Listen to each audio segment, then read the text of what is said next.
And we are live, ladies and gentlemen. Welcome to the Shootin the Breeze live podcast. I'm your host, Cameron Hayes, Hayes C494, and this is my co-host, Ashton Johnson, a.k.a. Blackbeard. Say hey. Hey, what's up? And today on the show with us, we have BJ Underkoffler, a.k.a. Hates Chamber Flags, a.k.a. Cumbropolis Michael. Say hey, BJ. Hey. Welcome to the show. You seem a little nervous, BJ. What's up, man? I knew you would do this to me. First time? First time being semi-important. Yeah, right, yeah. First time being semi-important. Not important, my ass. All right. Well, as of right now, we have 0 viewers. I mean, obviously, people can watch it later. But we have 0 viewers right now. So you're good. You're good right now. You can say whatever you want, kind of.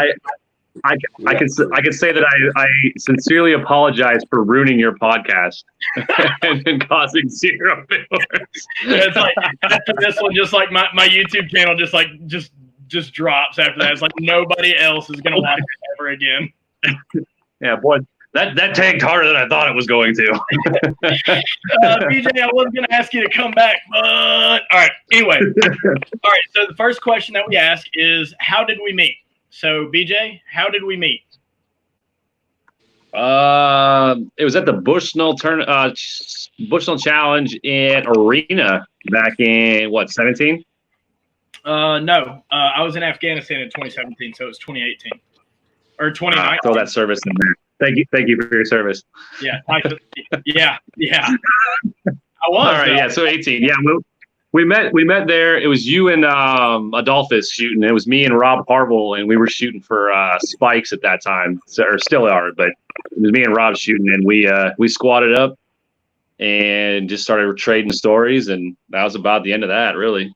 Yeah, I remember like the first thing that kind of like caught my attention or whatever was like we started making Rick and Morty references.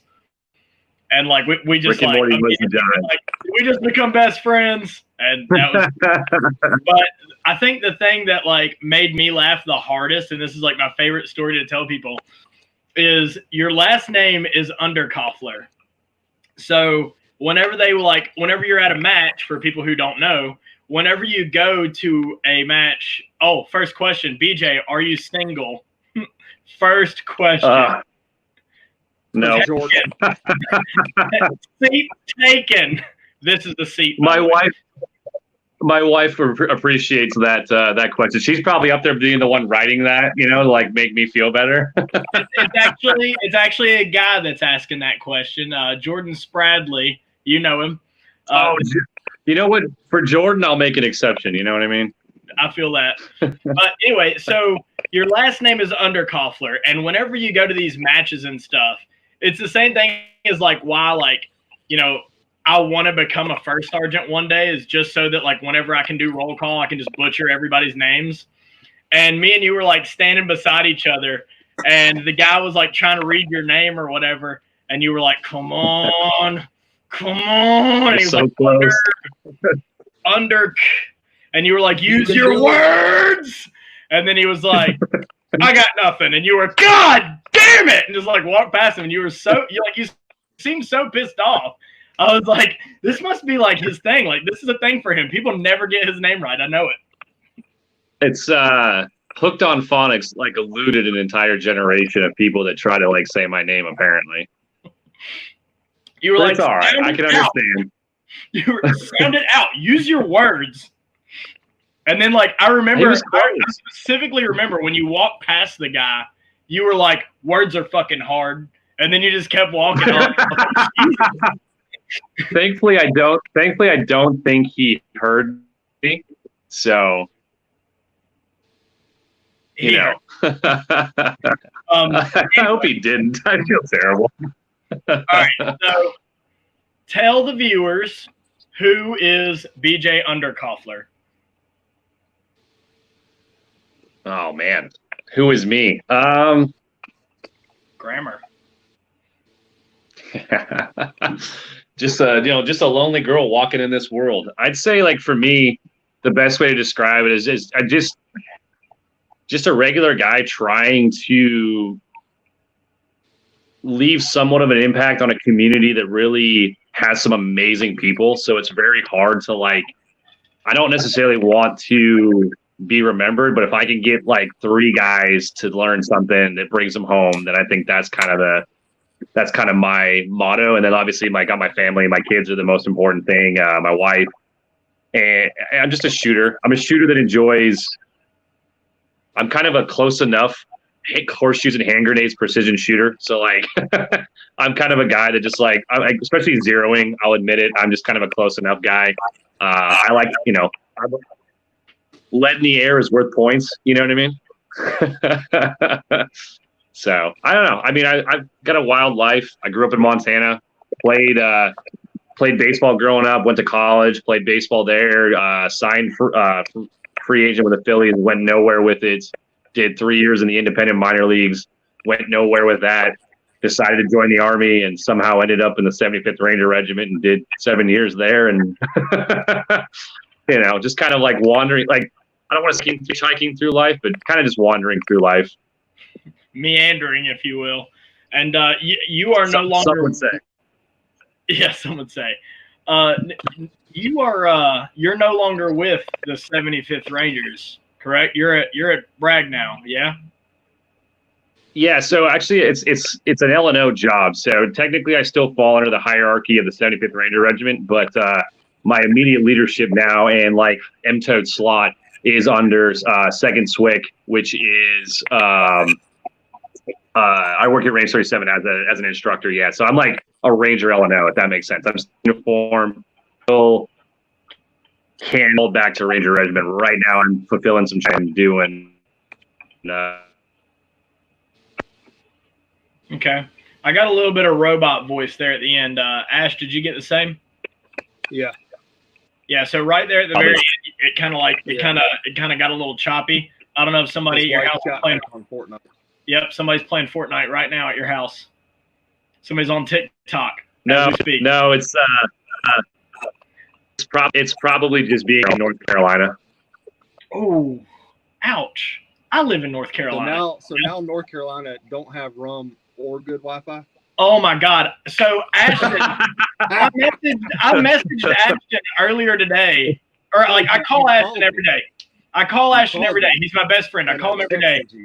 And he texted me back and said, "I'll call you back in 20." And I texted him back, "Emergency." He called me back within like a minute and was like, "What's wrong?" A work conference call. I was like, "Hey, I gotta go." He was like, "What's wrong?" Called him. He's like, "Oh my God, listen, they don't sell naked turtle in North Carolina anymore." I'm like, "Is that the emergency? That's pretty serious, but."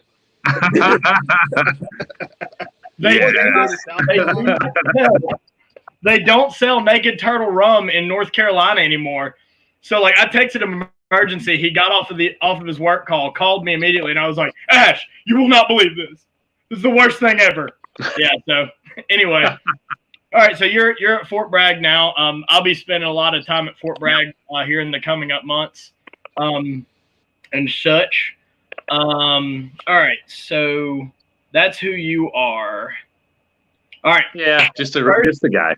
First important question. See, you keep saying that. You keep saying that you're just a guy. If people knew your story, they'd be like, "This guy's a badass. I bet his dick's swinging past his kneecaps." You're just like super humble. That's all it is. You're hashtag humble is what you are. You are. I've been very, very blessed to have been around some amazing men that have been not only my friends, been leaders, but also like inspirations. So I consider myself more lucky to have been part of that group than necessarily to stand out of that group, if that makes sense. And if people want to put me on that, that's on them. But I just thoroughly enjoy the men that I'm around on a regular basis because they are truly some of the best that America has to offer. And I know that sounds cliche, but that's just kind of been what I've been lucky to be a part of. Yeah, that's what somebody extremely humble would say. So anyway, all right. Most important question of the night. You ready for it?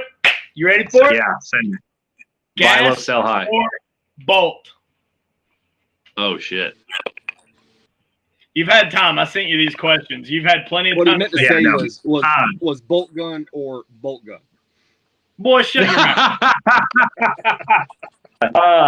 No, man, I'm a gas gun guy. I thoroughly enjoy a rockin' AR-10 or a rockin' AR-15 might be one of the greatest tools out there for what it is. The bolt gun absolutely has its place. The bolt gun is for that ultra precision, which is not me. Like, I'm known to take a hostage out or two at a comp. So, gotta send them, You're like, I've been known to smoke a hostage or two in a comp. In a comp. Let me make that real clear. Let me know. I got a stealth. Me and you were talking about. Good. No, that's all I was gonna say. I say gas. So go ahead. So I know me and you talked about this one time. We were talking about like a missed shot on a Haji and how it can still completely cease enemy movements and stuff like that. Like that can almost be just as detrimental to their movement as, smoking one of those assholes or whatever. Just like, you either eliminate a savage whenever you do it or you just completely stop all movement. So I think we talked about that for like half an hour one day. Yeah, it's the idea that any round that is effective is sometimes not always an impact, and I'm sure some people will disagree with me on that. Oh, I think I'm cutting out now. No, you're good. Okay, cool. So some people disagree. Some people disagree. They'll be like, "Oh no, every round's got to hit," and I agree to a certain extent. Like you should be precise, but at the same time, like. Sometimes that rounds that don't miss can scare people more than rounds that hit, if that makes sense. Like you're kind of playing that like game of like, ooh, did I miss you on purpose or did I actually miss you? Or like, did I miss you on accident to scare you? So like, I think it throws that, it does have it on purpose. Yeah, that's what I tell myself too. That's you're behind the gun like, oh shit, I definitely missed. I definitely fucking missed. And like, and the Haji's like, oh my God, did he do that just to fuck with me? And you're like, yeah, sure. Absolutely. Yeah, exactly. Like dumping that dope, like, oh God. Oh no, I totally messed that up. Oh no. I got returned to zero. I have a couple of good stories like that. Parallax wind. Yeah. Parallax is it's that Marvel Comics villain, Parallax. That's how I like to call him. Yeah, he's a comic book villain. That's probably the best like description I've heard. So like I had talked to some people earlier in the week about like there was that meme a while back that was like it was like shooter theory or whatever, and it was like 2 to the chest, 1 in the head, and then it was like machine gun theory where it was like a bazillion fucking rounds all over the target.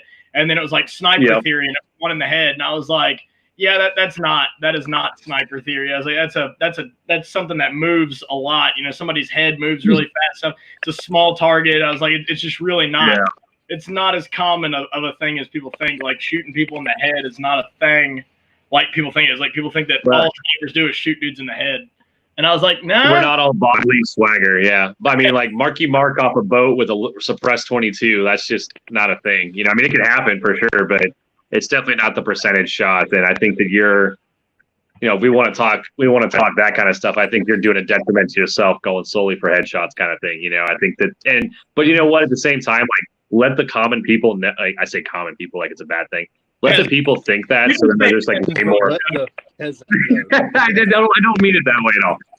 I do. Let people think that, so that they, sometimes your perceived persona can be more dangerous than you really are.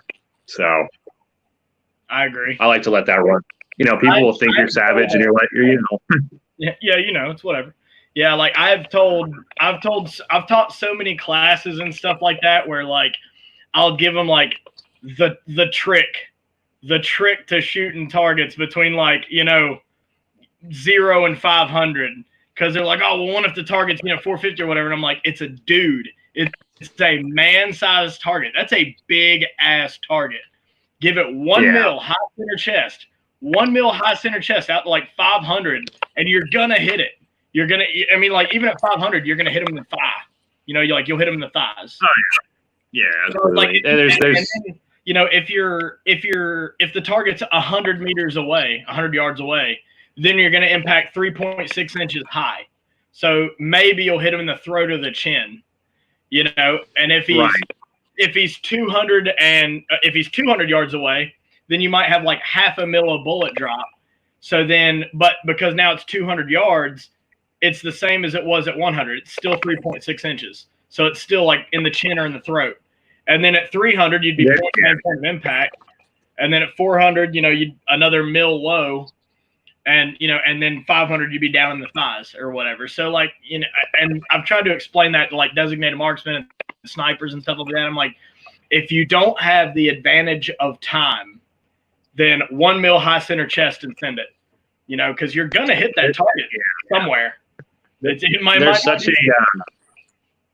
that balance, you know, that, like, scale, the justice scale where it's like, you know, time versus precision. So, like, what kind of time do you have to take that shot, and what kind of effects are you trying to gain out of that shot? Yeah, for sure. All right, Ash, what's the next matches too? Oh yeah, absolutely. Well, and another thing too, like speaking of matches, this year's Bushnell, it was like every target that you had to shoot it 3 times. So you definitely had an advantage if you had a gas gun at this match than at any other match that the Bushnell's done, because you had to have, you know, the follow-up shots. So, you know, like with a bolt gun, like bolt guns, like I don't really see a huge advantage of having a gas gun. I know this is going to sound crazy. There's not a huge advantage to running the gas gun if you have to transition one shot between targets. But if you have to hit that one target 2 times, 3 times, like at the Bushnell, if you've got to hit it 3 times in a row, then I'm going to give the advantage to the gas gun all day long. And that showed in my video. Whenever I videoed the match where me and you partnered together and you had 5 shots that you could shoot at, you know, one target or whatever, you know, you were over there running your bolt, and you run the bolt like a madman and everything, but like it was still like, you know, okay, hit. And then for me, it was like, blah, blah, blah, blah, blah. All right, we're done with the stage now. Yeah, to where the RO's just like, 3 hits. Yeah. Yeah, sure. You're good. Get out of here. Well, that was the case at the Bushnell this year. Is there was a yardstick target at like 350 yards, and it was like 2 inches wide, and like I like saw what the wind was doing, and I was like, you know, that's really not a whole lot of wind. I gave it 1 mil of elevation, 1 mil for wind. And held over, and I went blah blah blah. I just knew that it was going to impact, and all 3 shots hit it. And the guy was like, "Damn, you fired the 3rd shot before the 1st shot hit." And I was like, "I don't think that's what happened, but you know, something like that." So it's the new accelerating bullets. Yeah. All right. So what's the next question, Ashton? Long range experience. What you got? Nope, that is not the next question. We just did gas and bolt. Yeah, the next one is favorite chambering. Well, then I got the old sheet. You do have the old sheet. We added me the new one. I did send you the new one. I just sent it to you on Facebook. You know, I was promised a very professional experience, and I feel like this is very amateur at this point. Hell, you got lied to. I don't know who told you that, but we're sitting here drinking, talking to you right now. Like this is your. Well, aren't we all? I mean, I don't know, man. I love multiple chambering. Whatever is in my gun at that time, I'll send it. I feel that. But you got to have that one. Like most of the people who have been on the show have said 5.56. Like most of the people have said, you know, like 5.56 is their favorite rifle chambering for long range shooting. And I mean, like I've said it a bunch of times on the show. And this weekend, whenever me and you shoot together, I'm shooting my 5.56 gas gun that I've run in sniper matches for years. You know, so like, yeah, I mean, the 77 grain is a phenomenal round. It is it shoots amazing. It is hard to beat that round. But I do enjoy a good 308. I do enjoy a good 308. You're probably the first person who's said 308 on the show, so I like it. I'm about it. Well, you know what? I know what the crowd is. The crowd is everyone wants speed. They want high wind brackets. They want velocity. Like they want this supersonic flight. But that 308 has done some work. Now is it an outdated caliber? Absolutely, but it's still really effective, and I thoroughly enjoy shooting it because it does kind of. I equate it to like a training. It's like a training tool. If you can shoot a 308 well and understand everything about that round, you're going to do better with the more efficient cartridges. If you can call in with a 308 within 1 to 2 miles an hour and be accurate out to distance, then I think that your transition to better calibers is just going to be that much easier. Yeah, I did a thing. Don't know how. All right, I'm gonna go. There's two of you. All right. So anyway, there you go. Yeah, I'm moving up in the world. Look at that. There you are. So if any of you guys were curious about the ammunition that BJ was just talking about, so you have the Mark 262 ammunition, which is the 5.56 77 grain Sierra Match King ammo. This is lot 14, and this is the SPR ammo, the special purpose rifle, the precision 5.56, whatever. And then the 308 ammo is AB39. So this is the 308 sniper ammo that uses the 175 grain Sierra Match King, but you're lacking in the velocity department. So it's like more. It's a wash, and I think that with the advent of the Kestrel and all these ballistic calculators and everything like that, are you really gaining anything by running an ultra fast round when you're dope? Is it really that big of a deal? And the answer is I don't know, but I like to train with harder, less efficient rounds to really force myself to mitigate the recoil, to find that follow-up shot, to get in the right body position. Because we can argue all day long, but that 308 hits like a hammer. It doesn't matter unless you got a heavy bolt gun. That 308 is going to hit you, and if you can run a gas gun in 308 and be effective with it, I think it's going to it's going to give you better dividends down the road. Now, to be honest, for comps, I like 6.5 Creed more. It's a tough round to beat. I know 6 Creed's the hotness, and everyone loves the 6 build, but I think 6.5 is 6.5 is a good round too. There's just so many good rounds out there. There's so many good ammunition makers. Yeah, there's piles of it. There's piles of good. And you actually mentioned a Kestrel whenever you were talking about that. Everybody plugs in their ballistic calculations and stuff like that, or their formulas. You plug in good information, you get good information back out or whatever. Me and Ashton have both talked about this on the podcast before. Neither of us use Kestrels. However, just recently for Father's Day, there was a sale on the Hornady Fordoff Kestrel, so it was too good of a deal to pass up. I bought a Kestrel. It was a good deal. Yeah, I bought. It was a good deal. The whole kit. It came with a bag. It came with a wind vane. It came with all kinds of stuff, and I haven't used it yet. I have not used it because I haven't gone to a match yet where I've needed it. I haven't pushed anything's limits yet, but. You mentioned the Kestrel, so I figured I'd bring it up since we were already talking about it anyway. But yes, even though me and Ashton are not Kestrel people, we don't normally run Kestrels or anything like that. None of that fancy shit. I did recently buy one. So it's got its place. It really does have any kind of ballistic solver too. It doesn't necessarily have to be a Kestrel. There's really good apps out there now that have all that information that you need and will get most people generally what they need. So it doesn't necessarily have to be a Kestrel. It's just that's a great tool to have. Yeah, I tell people all the time, and me and Ashton had a discussion about it on the range one day. One of my guns was impacting 0.2 of a mil low. And, whenever we were trying to confirm data, it was impacting 0.2 of a mil low, all the way out to 500. And then past 500, it was 0.3, which, makes sense. So yeah. I'm over here, thinking, Well, what is a tenth of a mil? A tenth of a mil at 1,000 yards is only 3.6 inches. My gun shoots 1 MOA. 1 MOA at 1,000 yards is like 10.5, like 10 and a half inches. So, you know, it's the level of precision that my weapon can achieve, and you know what it's actually doing and stuff like that. So I did make the adjustment. I made a 0.2 of a mil adjustment on the scope or whatever. And I know target size is a big deal. You know, like I hear all the time about somebody who made, you know, a 2 mile shot, a 3 mile shot, or shot 1,000,000 yards, but he shot a target size of a goddamn barn. And I'm like, well, yeah.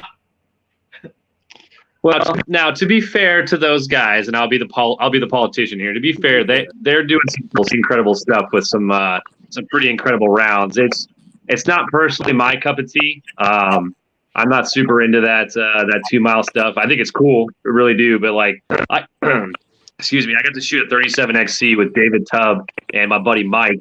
And I think I fired the first round, and David's like, he's like, "Oh, what do you think?" And I was like, "I'll give you your gun back if I can have my shoulder back. Like, this was not worth it to me."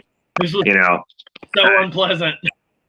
It really was. And I had just brought foam ear pro, and I borrowed mics, and it was just like, I felt like I just got hit by a donkey, like kicked in the gut. It just, I mean, that stuff to me, like, it's cool. Don't get me wrong. It is absolutely amazing that you can take a 400 grain projectile and put it 2 miles where you want it. I just like to stay 1,000 meters and in, and just kind of run that world. And like, you're going back to the minutes and mils and everything. There's a time when that stuff matters, and there's a time when it really doesn't matter. And I think that's one of the benefits of Range 37 is you start to see what matters when, because so many guys get wrapped around the axle of like, they go one of two ways. Either say like, I've got to hit this pinpoint shot right absolutely now. And then there's a guy that's like, I got a whole body to deal with. And you're like, yeah, try to find like a happy medium between that. So am I. I am too, but we are expected to pinpoint. So we do need to be accurate, but there's a time and place when that stuff matters and when that doesn't matter. And I think that's a personal travel or a personal journey that everyone's got to make at some point of what's really worth it. I think that, you know, like, because you were a Ranger sniper, like, that carried over, because like I talked about on the podcast before, whenever I had Todd on here, that the role of a sniper, depending on versus a designated marksman, depending on what unit you're in, is different. So, like, in the 75th, they use their snipers in a designated marksman role all the time, and I've seen it. You know, I've seen it happen. And then, but they also have the recon missions where they use snipers the way they're supposed to. You know, like where they actually have, you know, the snipers doing the recon missions and then making the hard shots and doing Overwatch and stuff like that. But most of the time, anytime I've heard about, you know, 75th Rangers or a lot of Special Forces units using their snipers, they use them as designated marksmen. And whenever you're talking conventional versus unconventional, tier 1 versus regular Joes, you know, like it all plays a role. So you being, you know, a 75th Ranger sniper, that's why I think that for you, you know, 1,000 yards and in, you know, getting the fast hits and stuff like that, they used you like a designated marksman a lot of times. Like, I know I've seen the video footage of you being used as a regular sniper, even though it was fuzzy. We'll talk about this later. I've seen the footage. So, you know, like, and I don't know what you're talking about. Never seen not a nothing. Yeah. But anyway, so, you know, the role of a designated marksman versus the role of a sniper being used, you know, utilized differently, you know, needs of the Army kind of shit. And I think that that's why for you, whenever you say, you know, like 1,000 yards and in, it's, you know, like, is I own the world kind of stuff. That's very 75th sniper of you for in my because whenever you go to like most of the sniper units, especially like in the National Guard sniper units, you know, like they're still training, most of them, not all of them. Most of them are still training on KD ranges on their belly. And I'm like, oh, what the H, guys? I'm like, get off your stomachs, because did you ever, like, we've talked about this on the show before. I know you smoke people and shit like that. Have you ever made a shot in country on your belly?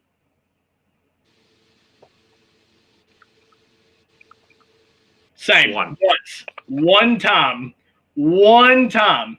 Any other time I've been seated in some really weird, uncomfortable position. And, you know, like, I would say that's just the way it works. You know, like, you're not on your belly, and it's never KD. You know, it's never like I know exactly how far away that is. It's like, well, I lasered the truck behind him that's like, you know, it's across the street from him, so that's going to be give or take about 20 yards. And then, like, you know, that light pole is like, you know, at a little bit of an angle from him, but it was, you know, 600 yards. Fuck, I don't know. He's about 625. I'm going to send it. Well, I would say that my experience is like, so like my little like cool saying, I guess, if you want to say, like, I've done more than most and less than others. And I was incredibly fortunate that my leadership had well into, like, combined, I mean, you're talking well into triple digits, and of those guys, very, very few were in the prone, you know. Our section very much lethal in alternate positions, seated tripod, barricades, shooting off of whatever we could get at the time. Because, you know, as much as we want to, like, portray it as, like, you know, and like, no, that's the other thing too. That's the dynamic shift in snipering from the early invasion on too. Like, those guys had you were there too. Like, those guys had high sights. You had time to, you know, you were set in. You were doing all these things. We're kind of going where the enemy dictates. Wherever they decide to pick the battlefield, that's like what we're dealt. So you get really good at adapting to on the fly to, like, a really rough position. Yeah, it's funny that you mentioned, like, early time frame versus late. So the first time I ever saw Afghanistan was 2009. And, like, seeing it in 2018 when I was there most recently, seeing it in 2018 versus seeing it in 2009, like, almost a decade apart, you know, night and day. It's a different country. It's not the same place, you know. And it was interesting to get to see it, you know, 3 times. It was interesting to get to see it, you know, evolve the way that it did.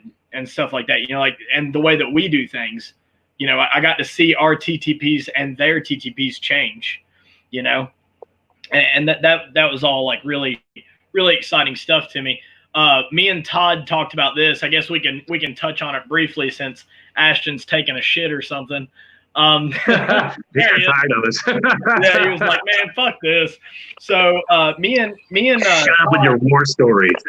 Yeah, me and Todd talked about this briefly. We talked about what we have seen projectiles do to the body. So since we were talking about your favorite rifle chambering, and you had mentioned, you know, like, you love a good 308 or whatever. So what I've seen is, in my experience, the 77 grain Sierra Match King Mark 262 ammo. Whoops, it's backwards. Here it is. Yeet. Mark 262 ammo out to about 6 hundo. I've seen it just put in fucking work. I've seen Mark 262 do work. As far as the 308, I don't have as much experience because I've never used AB39. I've used 118 LR, and I've seen what that does to the body out to 600. I've never seen somebody get shot with 118 LR past 600. The 300 Win Mag, man, you were talking about how, you know, a lot of the malnourished, you know, stick people in Afghanistan get, you know, ripped apart by a 300 Win Mag. And then, like, but then the dudes who have money, you know, the ones who are, you know, fat and rich, you know, they get hit with a 300 Win Mag, and it looks like, you know, they got hit with a 5.56. So in your experience, let's talk about the body. This isn't a sex ed class. I failed, obviously. I got 2 kids, you know what I mean? Doesn't that mean you won? Ashton's got 2 kids. I don't know. It's one of those 2. Yeah, it's one of those 2. Yeah, no, terminal ballistics is definitely a whole genre of studying of itself. I think that we don't always do justice to the classes in regard to like how do you truly put together a terminal ballistics class without like shooting bodies, either pigs or cat, something. Because I mean, obviously we can't go out and just start shooting people and be like, oh, look what the bullet did, because that's just completely wrong. We can't just do that. As much as we all, it's just one of those things because there's limitations to it. But I think that what you see now is that the best way I can describe it is that like bullets do funky stuff. That no matter what we predict scientifically, ballistically, bullets will do funny things. And if you hit a switch, you hit a timer, you hit something that maybe like you hit a vital spot or even a non-vital spot that just ends up being vital. I think that there's so much more to be said for follow. If that makes sense. So like everyone loves that like, wham, I got my first round. Oh, righteous, like first round hit. You know what I mean? Like that's super awesome. Don't get me wrong. There's nothing better. But that's why we have the safety procedures of clearing through, because you just don't know. How many times have hunters can talk about that? Like you'll hear them. They'll be like, "No, there I was, perfect shot on this deer, and he ran 300 yards." You're like, "Yeah, man. I mean, it happens. Like sometimes." And like if you really want to talk, we can go into conspiracies if you want, but like if you want to talk about some weird stuff, just look at JFK. Look at JFK. One round goes through a neck, out the front of his vocal area, and smokes the governor in front. That's one round. So that's like a lead bullet most likely.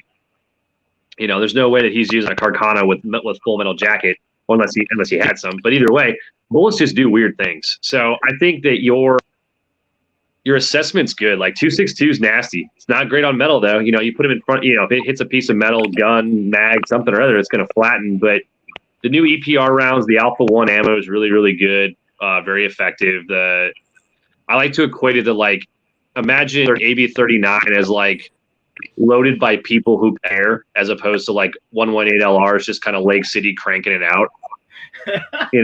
So they're the same bullet. It's just one's got like maybe 1/10 of attention more on it. So there's really, I mean, like it's more training ammo personally. I think but they're both effective. I mean, it's still 175 grain projectile shotty body, and there are guys that have gotten hits at 1,000 meters with 7.62 and beyond, and they've dropped guys. There's guys that I watched my buddy get a hit at 300 and the guy kept running, and you're like, how in the world is that possible? Yeah, I was helping out with a fortitude consulting class, and I was talking about like what I've seen, people do like even after they were shot and stuff like that. Like I've seen dudes get shot in the foot and they were out of the fight, like they were done, like dropped to the ground, like dropped their weapon, just completely out. But then I've also seen a dude get shot in the chest, and he kept fighting for a whole minute of fighting after getting shot in the chest, in the 8x11 square. That's your heart and lungs is where that bullet went. And he was the one where everyone's like, that's if you hit him there, he will die instantly. And you're like, that's not exactly true. Yeah, I promise you, I've seen somebody fight for a full minute with a hole in his lung and heart. But anyway, adrenaline's a huge deal that we don't like to talk about. We like to, because here's the thing. If I gave you a rifle and I gave you ammo and I was like, hey man, good luck, he might go down, you're going to be a lot less effective than if I'm like, hey, take this stick, make bangs on that body and make him go away. And you're going to be like, oh, okay, cool. Yeah, I'll do that. So I think that's where it's a little bit of a mindset, but the body does weird things. And that's why we have our safety procedures. And that's why we have our clearing procedures throughout the military to just ensure that, lessons learned in blood. You know what I mean? Yeah. It's like he was definitely dead until he killed one of your guys, and then he wasn't dead. Exactly. That's exactly. I was watching the story of I think his name was Beto, the Ranger dog that ended up getting shot or whatever. Whenever it was like like the Haji was like laying on the ground, and then the Haji like got up and shot the dog or some shit like that or whatever, and it was like, oh fuck. Like everybody thought he was dead because he was laying on the ground. And then Leica ended up replacing him. And then, Leica ended up losing an arm and shit like that or whatever. But yeah, I enjoy watching stuff like that. Anyway, sorry, we need to get back on topic. We've been we've been going off on a tangerine. I'm sure the guests will like that though. All right. All three of them? Yeah. One right now. Hell yeah. Yeah, hell yes. All right, so we talked about. I'm sorry, I'm such a disappointment. Well, a lot of people watch it later. So, all right, so dial. Is that what you tell all your guests? Is that what everyone gets told? I guess I'm like, you're doing great, man. He You're said that a lot. Yeah. He's like, I've been on every one of these podcasts. He says it to all of them. Don't believe shit he says. No. Dial or hold? Oh man, that's situation dependent. If it's 600 in, 700 in, I'm gonna hold, man. There's really no reason to dial. To me, it's size versus time. If I've got a small target and not a lot of time, or even if I got a small target, I'll probably dial. If I've got time and it's a large target, I'm just gonna hold. You know, I'm not married one way or the other. I kind of go with like what I think is going to be the most effective at that time. I've also been known to dial 2 mils or dial 1.5 mils and run a point blank 0 and be like, this looks good enough. Close enough. Yeah, I mean that's kind of how I ran. That's how I ran your match. Honestly, was mostly just hold and being like, this looks about right. I got 30 seconds. I'm gonna no round count. I'll just walk it in. Yeah, and you were actually the only person to clear the stage that everybody said was impossible. You were the only person to clear it, and you cleared it with what? What did you have at my match? Power ACOG. You had 4-powered ACOG. That was the tower stage, wasn't the Connex? Yeah, that was Ashton. You were running that, yeah. I was like, please stop shooting. Like I'm trying to count. You're done. You're like, what? I'm like, whatever you win. More. Like you stop. All right. I know. So the one guy that's viewing, we got to say thanks to Tim. He's the one guy viewing us now. Yeah, he probably is. He's like, a great dude. No, he's awesome. He's a great guy. Who's watching it? You know who's watching? My buddy Tim. My buddy Tim from Tampa. Oh, okay. All right. Yeah. What is your long range experience? Oh man. Well, so I started shooting in Montana when I was younger. Like that was like sort of a self-taught, like I don't want to say Kentucky windage because it wasn't even that like scientific. It was more just me and my dad just being like, wow, we missed that shot by a bunch. Let's try something different. So I was kind of like, yeah, exactly. Like, you know, I'll be honest. I was the guy that had a BDC, or not even a BDC. Yeah, I had a BDC scope on a Mark 14 that I thought was the coolest thing in the entire world, not understanding density altitude or ballistics or anything. So I was like, 6 must be 600. And I was missing every single time. You know what I mean? So I went from that in Montana to kind of just being kind of like decent at shooting. Like I was always fairly pretty good. And then when I got to the Ranger Regiment, obviously CQB was king for the first couple of years, and spent the last almost 4 years as a sniper. And that's when I met Mike. I'll leave it at that. He's a phenomenal instructor / leader, probably one of the most prolific guys I've ever shot with. And the way I met him is he that DPMS that I have, the one that was custom built by some guys at the AMU. That was Mike's gun, and Mike sold it to me because I needed a gun. And he's like, "You want me to teach you how to shoot it?" And I had just graduated, or I was about to go to Ranger school at the time. And what are you going to teach me, kind of thing. Like I'm an E4 in the Ranger Regiment, and so I went out and shot with him. And I'll tell you, I'll be honest, I shot 155 grain Palmas out of a 308 gas gun, and I had at 300 yards, I had 4 rounds touching and 2 rounds just off to the side. So I was like stoked. I was like, holy cow, that's like the best round. That's like the best group I've ever shot. Oh my gosh, like I'm pumped. And I look over and Mike shot the same size green with a 22 at 300 yards. And I was like, okay, just teach me everything. I was like, just teach me everything you know. Like that was about 8 years. That was about 7 years ago. And he has been sort of my sensei ever since. Like I call him I talk to Mike probably once a week, at least. He's a phenomenal shooter. He's a guy that, like, you talk about a guy who's been around for a while and knows people. He helped me out, and then through I'll be honest, I'm one of the few guys that got to do sniper school multiple times. That was a lot of fun. I say that facetiously. It was awful. But I only did Civ 6, thankfully. I don't have to go through that one. You know, I'm level Bravo 4, level 1 qualified, 4 years in Ranger Regiment, and now obviously teaching long range at range 37. So about 7 years of long range, right? Like actually learning long range, not just being like, that target looks far. Let me send a bunch of bullets at it and waste the money. So wait. You just said something and you just kind of brushed right the fuck past it, and we need to address this. Oh, How many times did you go to sniper school? No, I knew this would get you, son of a bitch.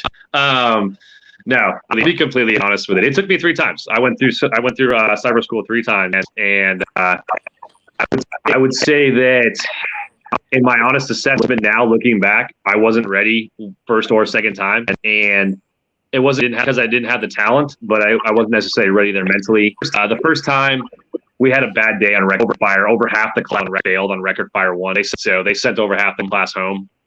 So odds were just not in my favor as a brand new sniper. I wasn't even in sniper section at the time. And then the second time we went through, my partner and I were crushing, and we just had a bad day. And it's just like one of those things where like one day got us, and it was the one day that we didn't need to have. And then so the third time, when I finally passed through, I had a phenomenal partner, John from 175. Phenomenal shooter, and we crushed it all the way through. And I'll never forget it. Sergeant Doolittle was the NCOIC, and he called me aside with all the other instructors, and he's like, "Hey, I want you to know that you scored the highest number of points that we've ever had scored here." And I was like, "Oh, okay." And he goes, "But you don't count because you've been here 3 times now."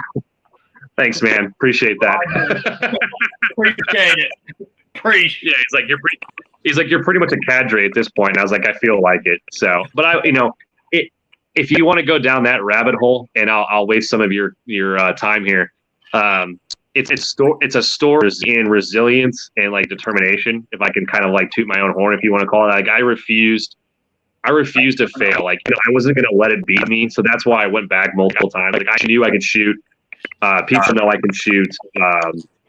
I have respect and amongst the community, thankfully, but it was one of those things where like it just was a stepping stone that it took me a little bit longer to get over. And I think we in the community sometimes dog too many people for that.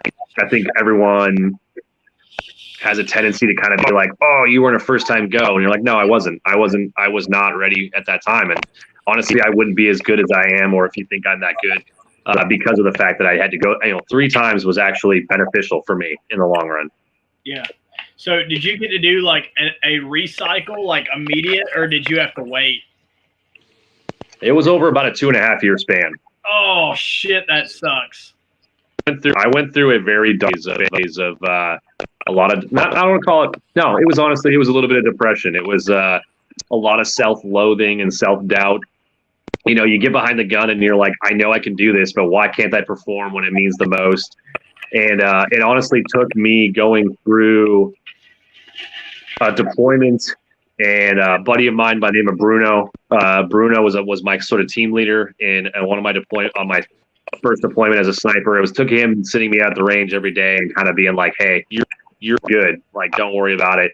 And that, combined with Mike's help, like I was able to finally get through. I think it was a huge monkey off my back. You know what I mean? Like to get that relief of passing and being like, okay, I'm validated in the eyes of my peers and myself. And then obviously I went through CIFSIC and had no issues. And my partner, Travis, and I, we ended up taking top team, which was awesome. And, we kind of had that nice middle finger to the Army, if you will, because Travis also failed sniper school with the Bravo 4 course. And when we went to CIFSIC, it was kind of like our last chance to prove. And when we come back in the top team, that was pretty awesome for us, Yeah. So, like, what got you eliminated the first 2 times? Was it your shooting capability, or was it like stalking, or was it like, what was it? Oh, it was for sure. Shooting for sure. The first time, I mean, like I said, that storm, man.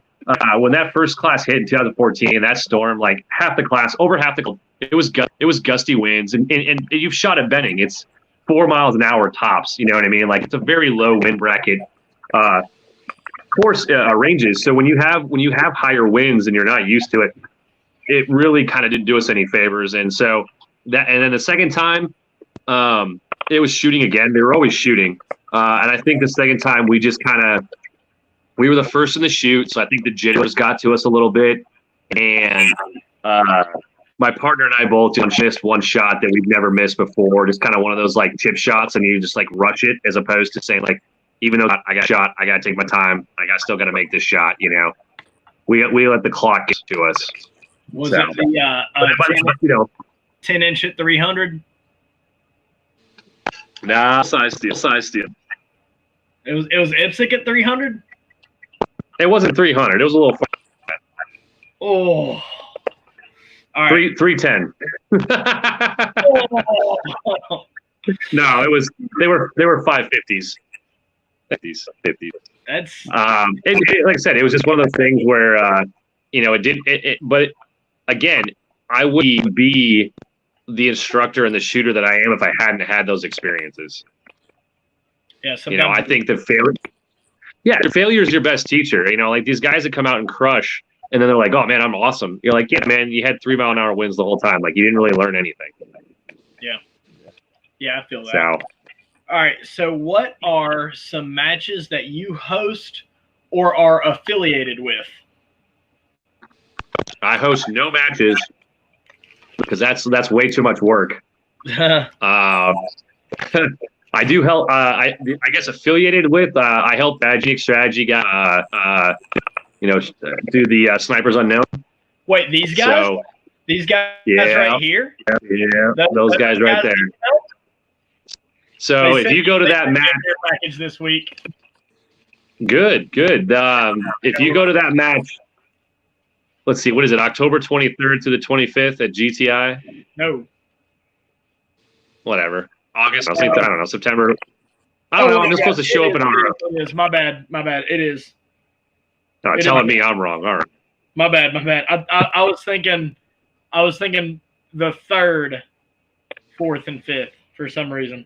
Yeah, no, so either way, if you guys are able to come out, to your one fan, if you're able to come out, you'll see myself and a couple of us other ones ROing out there, and it's going to be a good match. Snipers Unknown this year at GTI is going to be really, really good. We're going to try to do some. I don't want to call it like trickery because it's not trickery. We're not trying to like trick you and be like, oh, who can decipher the get the hill and get the hit. It's going to be like, hey, these are shots that are easily doable, but there's going to be a little bit of trickery going on in terms of like, maybe some offhand shooting, longhand shooting, or maybe all positional shooting on a target that you think is pretty easy, but when we put you in that position, suddenly it's not so easy. I feel that. Yeah, I did really well at Snipers Unknown last year, and this year my partner is that guy down there. Yeah. Oh, shit. Yeah. He's going to be my partner this year.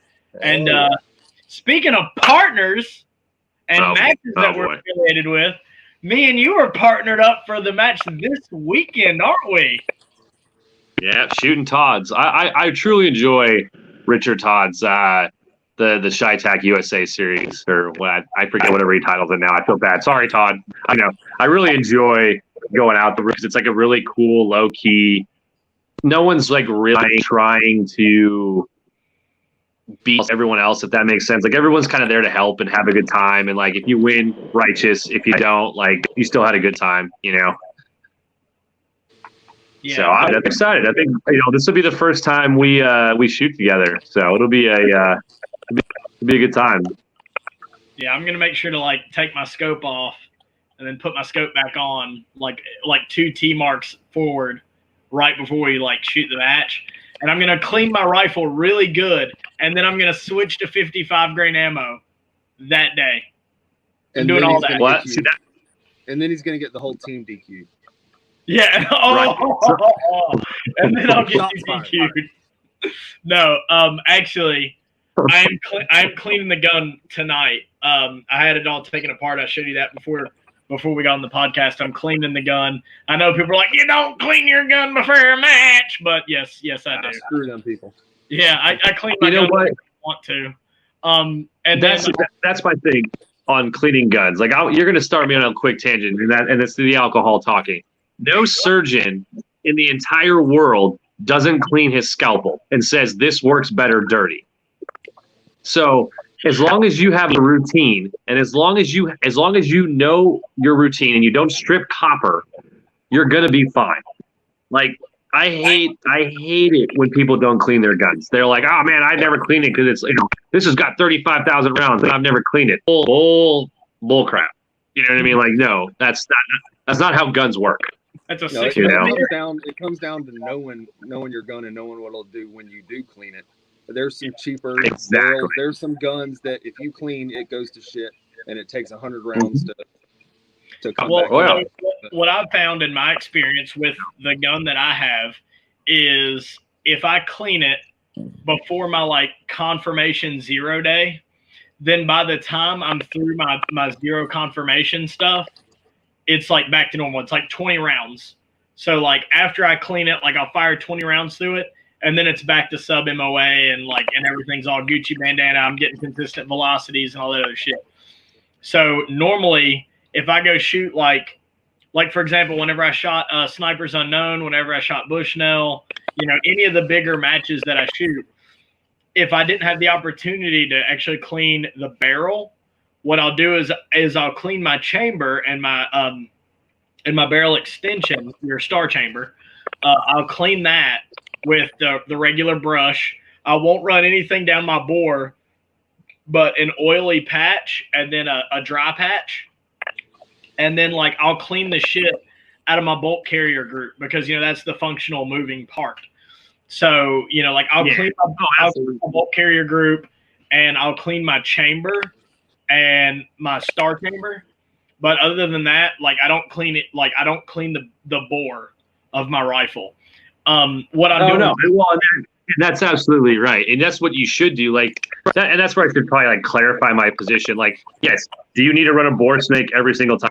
No, absolutely not. You don't need to do that. However, there are moving parts with metal on metal that expand and contract under heat and all the pressures, and that stuff needs to be lubricated. So yes, you don't need to you don't need to rod your barrel every 10 rounds.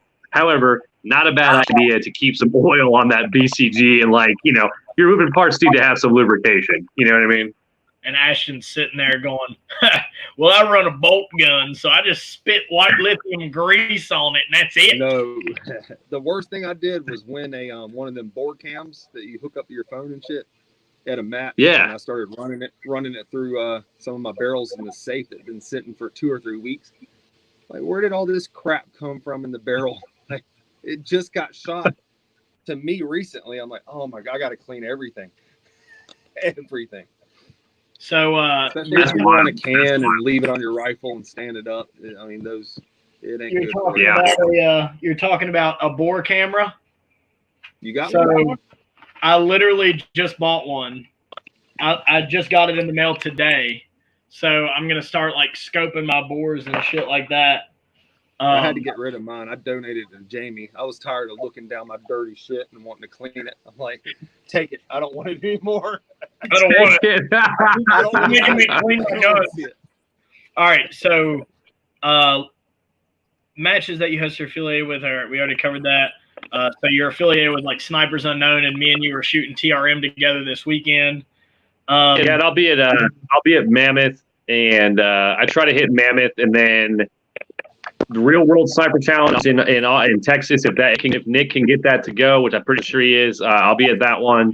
I try to hit as many major ones as I can. I love Bushnell. Joe Burdick runs a great match. That's a great match. I'm more into the skills ones as opposed Mammoth. I'll go on my quick tangent about Mammoth. It's a ruck fest with 6 rounds you get to shoot. So be it as it may, it's a series of sniper matches. I get it. I've done it. It's a good time, but I'd like to shoot more than 5 rounds. I was a secondary shooter in 2018 when we went, and I shot 19 rounds in the first 2 days, and I was like, man, I'm really glad I brought 150 rounds for this shit. I keep seeing American Rifle Series post about it, and they keep saying I'm trying to be the best at shooting, not at rucking and shit like that. And it's the Kenny Powers meme, and I'm like, they're not wrong. And that's to be fair.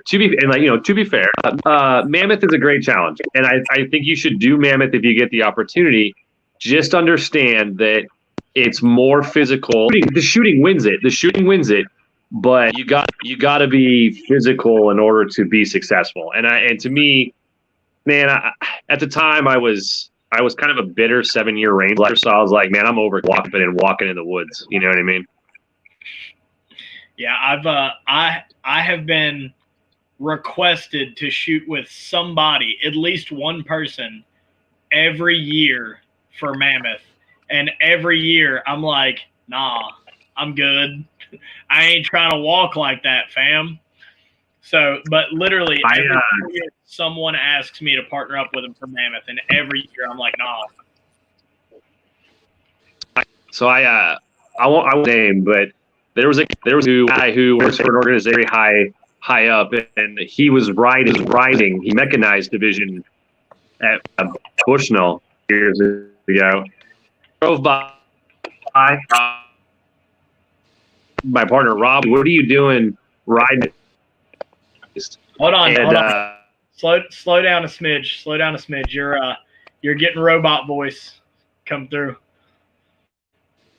Okay, I'll wait. Wait until it works. There we go. You're working now. No, we back. Yeah, you're good. Okay. You're good. So anyway, he said we asked him why he was riding, and he said, "What do I have to prove to these people?" And this is coming from a guy who's in one of the top organization in the military, and that kind of rang with me. I was like, "You're right." And by no means am I as good as he is. By no means, and by no means am I as good as some of those other guys. You know, Brian Morgan isn't a great example. That dude crushes.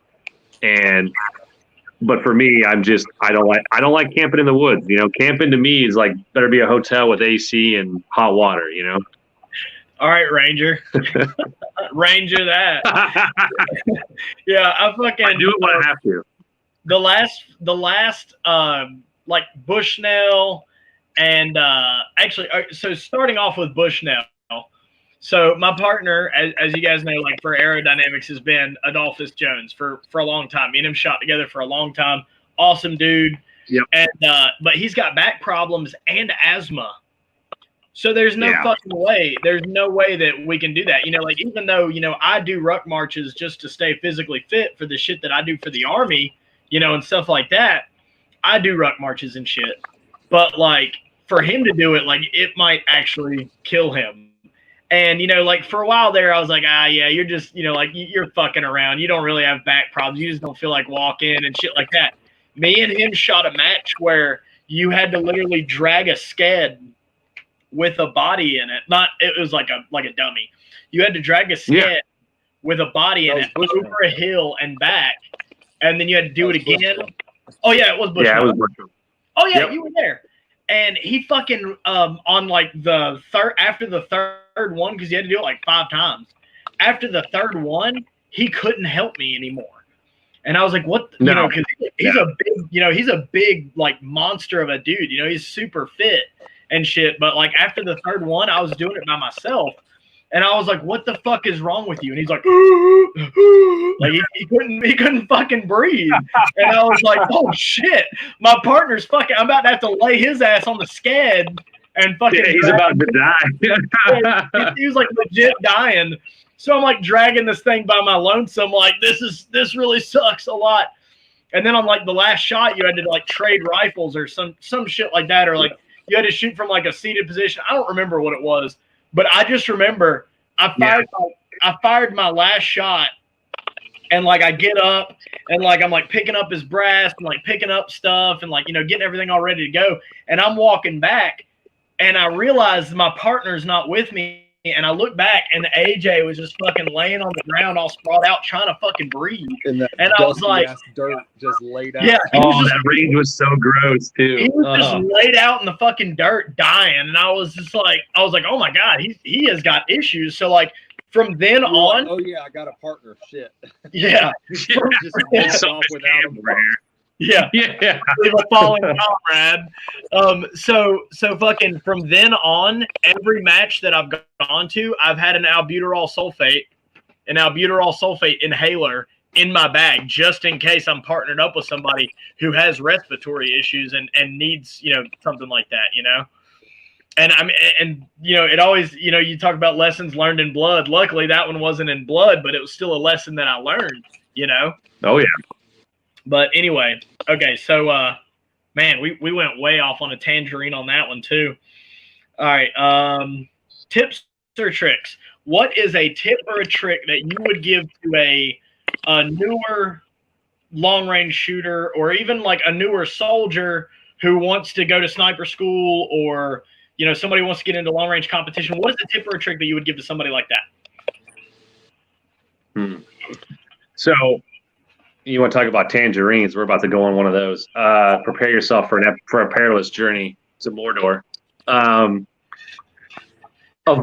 would say my biggest the biggest tip would be avoid the Gucci gear, right? So many guys try to buy their way into competition and trying to like buy their way to success. So I don't want to say like, you don't need to go out and buy a Remington 700 hunting rifle with like a duplex reticle. However, spend the more money on the ammo and the training than necessarily the gear. Because if you can run a 10 power and still be successful and learn your fundamentals and learn your abilities that way, when you get to the point, you'll know what you want, as opposed to being like, this looks cool, and then 10 days later you're on Sniper's Hide trying to flip it. And two, you'll actually be useful, because a lot of guys that I see, and I don't mean to call anybody out like this, but you'll run into these comp shooters and they've got bullets that they've loaded themselves that are A-tip or A-max or whatever hotness is in, and they're pushing it. And you're like, hey man, like, what are you running? Oh, I'm getting this much. Like, what's your win bracket? They're like, oh, I don't know what that means. You're not learning the craft. You're not learning the science and the ins and outs behind it. So if you're going to get into this world, here's a great military word for you. It behooves you to learn the science and the math behind the things before you go out and buy your Lamborghini. So like, if you're gonna, it's kind of like, you can buy a nice rifle, you can buy a nice scope, but don't break the bank trying to buy success, because you're not gonna beat the Hamiltons and Murphys and the Morgans and the guys that shoot all the time. You're not gonna beat them because they are that good. But what you can do is get better every single day and compete against yourself and save that money. Instead of buying a $3,000 knife horse, buy a $1,200 Bushnell and run that, or buy a PCR or an RPR or anything that's going to get you a nice rifle that's going to give you the results, but not kill you. Like, you don't need and like, I say this facetiously, like, you don't need a GA precision rifle if you've never shot long range before. Like, you don't give a Corvette to a brand new 15-year-old kid, Yeah. So that's my advice, is like, find something. And honestly too, and this is going to be my soapbox, buy a 308 and learn that 308, because that will translate to every other gun you will ever shoot in your entire life. I say 5.56, but okay.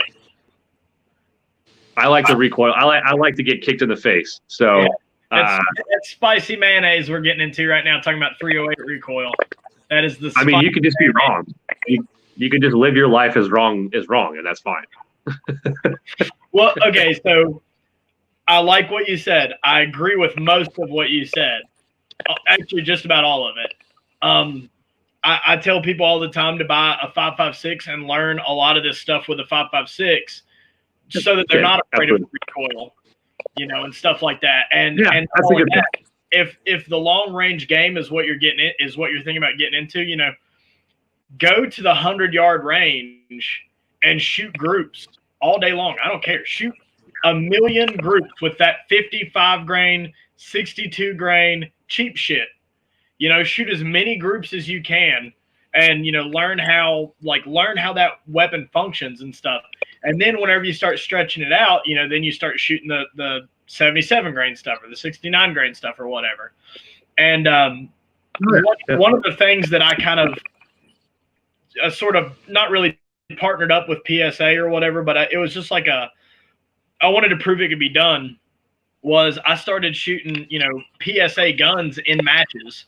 So I would take a factory PSA rifle and then like a $400 primary arm scope, and I would shoot a match, and I would place very respectably in that match.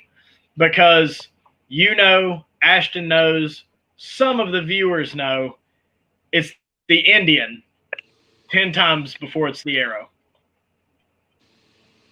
You mean Native American? Ouch. I apologize to all of the folk. Hey, you're wearing the same shirt right now. Quick change of subject. You're wearing the same shirt right now that you were wearing at Bushnell this year. I wear 6 shirts, and I just rotate them based on what day it is. I feel that. People No, don't like. You're right. I think that it's the reason why I say 308 is because 556 you can develop bad habits and still get away with good. But the 308 or the 556 does give you a 3 mile an hour wind bracket, which is going to force you to really call your wind, which is huge. But no, and it kind of goes back to it too. Like, if you want to talk about the shirt and the spikes, like I shoot Spikes guns. I love Spikes guns. I love Nick to death. I am completely loyal to him and his work. And I think that what people don't realize is, like, you don't need to buy, and I mean this with all due respect, you don't need a JP to be successful. It's going to help you if you're that top 10% of the shooters. But for most of us regular folk, a solid AR is going to get you what you need. Yeah. Or a solid bolt gun, if you're in Ashton's corner. Well, I love bolts too. I admit it, but I did start with a 223 gas gun, a Barnes. I won my first sniper match with it, out to 1,000. Yeah, oh yeah. Well, not the first one I shot. I won the first match I won was with the 223. Yeah. And then once I did that, I'm like, it's time to upgrade. Yeah, well, yeah, for sure, and I think that's where, like, makes you learn. That's that progression. Yeah, and that's that progression.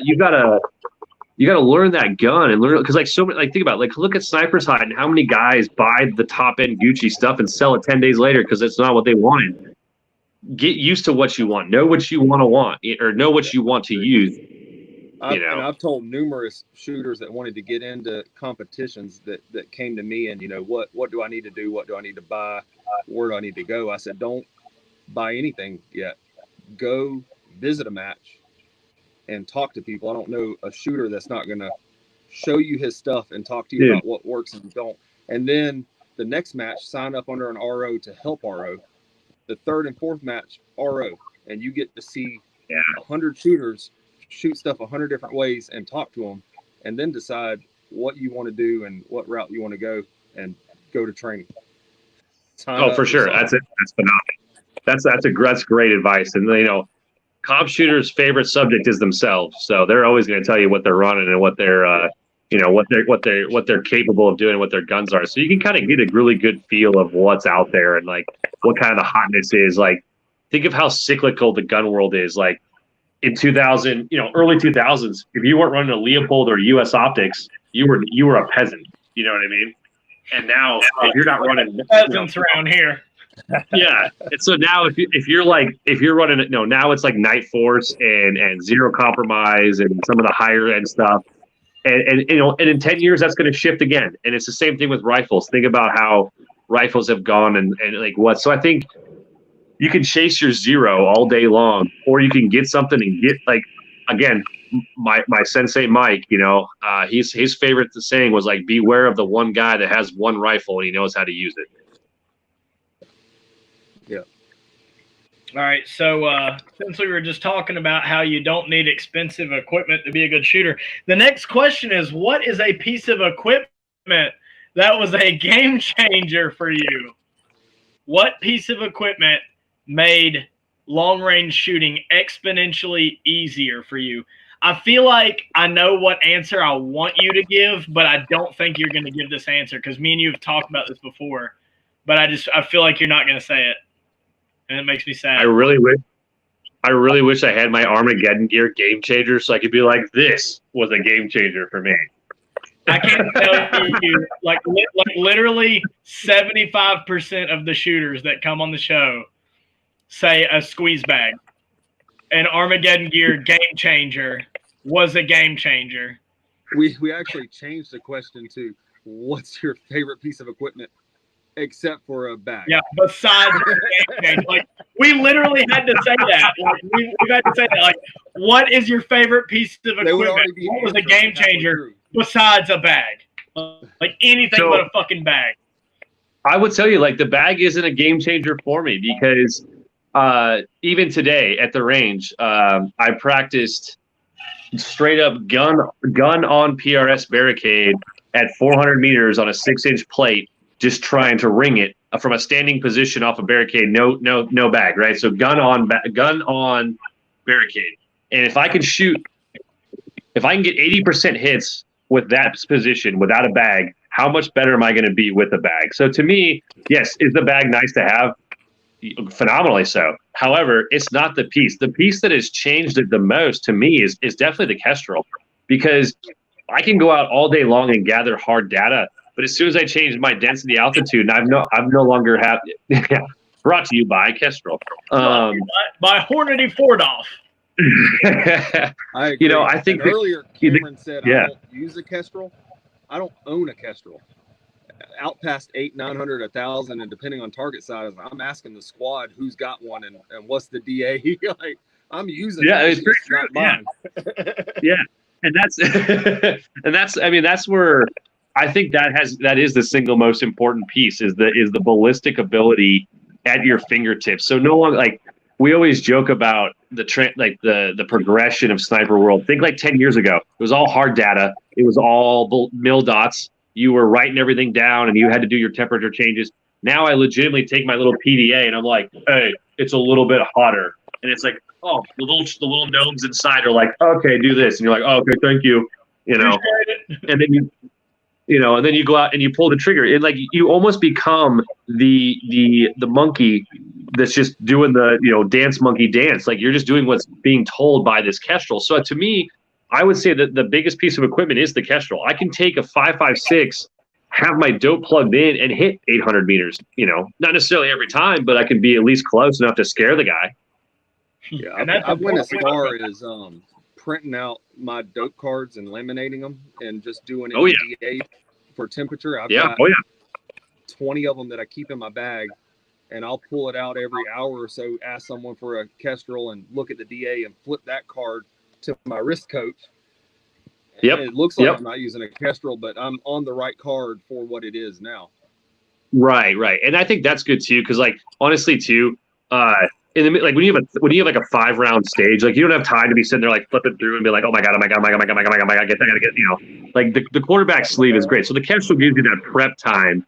You get that prep in. So that's where I think it is. So to me, to answer your question, I would say arguably the mag pull mag is the most important part of shooting. The hell? What? The hell go with that? The accuracy first bubble level. The mag. Yeah, the accuracy. The what? The what is the most important? Everyone knows the ambidextrous safety is the single most important contribution to shooting. I legitimately thought and like hoped and prayed in my heart that you were gonna say the Raptor. The Will. I'm not gonna talk about. I don't want to talk about equipment that's not available to everybody. That's like bogus. That's like me. I said it before. I'll say it again. Fuck them kids. If they don't have access to it, they're just pheasants. Okay, so if you want to talk about the Raptor is an absolute game, and I hate this word. It's a game changer for sure. Yes, the ability to laser build it. It's a game changer. It's an Armageddon gear game changer. It's incredible. It's changed the sniping world forever. The ability to laze and engage within 3 seconds is phenomenal. I mean, how do you not want that ability? But it's just not feasible for the regular. Like no, and outside of pro shooters or guys that just have money burning a hole in their pockets, nobody can drop $8,000 on a laser rangefinder. Yeah, not like that. No, and like, what's to say? Like, how many guys do you know right off the top of your head right now that have phenomenal laser rangefinders and Kestrels that are equally as effective with that combination? equally effective. I'm not going to say equally effective because that is a big deal that you can do that all within your gun. Yes. And not have, like, because I mean, like, obviously your spotter's job is supposed to be, like, he's supposed to like help you find targets, and he's supposed to go ahead and give you the range for those targets, and he's supposed to give you your dope. Like that's what he's supposed to do.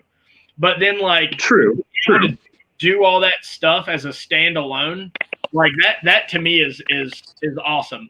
And I remember me and you were both talking about the Wilcox Raptor, and you were talking about I think the words you used were you sent some souls up using it, and it was just like the biggest battlefield game changer that you've ever seen for sniping or something like that. And I was like, I could totally see that. I can see that. But I've never been in a unit that had that readily. Like, I've never been in a unit that had them ever. Only time I've ever seen it is tier 1 guys. I've only ever seen tier 1 dudes running it. I was incredibly fortunate to have that piece of equipment, and our boss had one for a couple of years, and he racked up the numbers, and it was impressive it was almost awe-inspiring to watch. But it does in a shooter scenario where you have no spotter and you have just your position is whatever you happen to take a knee behind. It does absolutely change the game, and it gives you that readily available. But for everybody else out there, the Kestrel is the development of ballistic solvers has changed, because now velocity is no longer king. I don't care if I'm running 2700 or 2600 because I have a piece of equipment that tells me what I got to hold. Yeah. So what does it matter? Yeah, I might have a little bit less wind bracket, but I no longer have to be like, oh my God, I'm so slow, or oh my goodness, I'm never going to make this shot because I don't know what my dope is. I can just plug it in, and I have this NASA-based technology. Brian Litz has changed. Brian Litz, Todd Hotnet, Brian Morgan, those guys have changed the shooting world by just applying math. I agree with that. Speaking of Todd Hodnett, we had talked on former podcasts about, if you like the H59 or the Trimmer 3 better. So I'll ask you the same. I mean, like, it's not a regular question or whatever. This is like we've talked before. T3. You like Trimmer 3 all day long. See, for me, yep. I personally like the H59 better, and that's only because. Well, you're wrong. Yeah, you're just wrong. You can be wrong. I prefer the H59 because I can see more shit. Like, I feel like those wind dots just cover up too much stuff. So I will tell you that early on, I was an H59 guy all day long. I was like, oh, this grid pattern is the best, right? I know exactly where I'm holding. But once I started to really understand wind dots and really understand how to apply wind dots, I will never look back. Wind dots are arguably the greatest, the most effective upgrade to reticles in our time right now, because once you calibrate and once you can read, it doesn't matter if you're 2 miles an hour off. Like, you already have a refined aiming point. I just put this dot on, and I know that I'm within, if I have my dot and I know that it's either a 4 or a 6, or sorry, excuse me, let's call it a 6 or a 7. I know that I can just bracket that dot with a 4 mile an hour. And I was like, well, I'm going to be close. I'm going to be within, the tolerances of that wind call. So to me, I mean, that Trimmer 3 is where it's at. I don't care for the step ladder up top. You could throw that out. I don't really care for it. But the wind dots, man, wind dots are huge. I had a conversation with a younger soldier about, he was talking about, why aren't more scopes? These weren't his exact words, but this is what I akin it to, like the PSO scopes, the Russian scopes, where it's like a horizontal line, and then there's a vertical line that stops at the horizontal line, and then there's really nothing above it except for ranging capabilities. And I'd explained to him that you can do a zero offset with those things that can just like blow some people's minds. Like, for me, I will zero a 50 at 3 mils at 100. So whenever I zero a 50, then I'll have like the third mil dot high. I'll have that, dead center on your third mil dot up. That way at 600, then you are just about on that line, on your horizontal line. That's where 600 is. So I'm basically doing a zero offset in order to achieve a 600-meter zero with a 50 BMG. So I was saying, like, It works. they are functional. There is an application for them, or whatever. But you know, having the ladder up above is what you were talking about. No, it's a little bit different, but also, you know, same. Okay. Yeah, same, but different. Same, but different. No same. All right, Ash, what is the next talking point? I don't have the talking points. Clearly.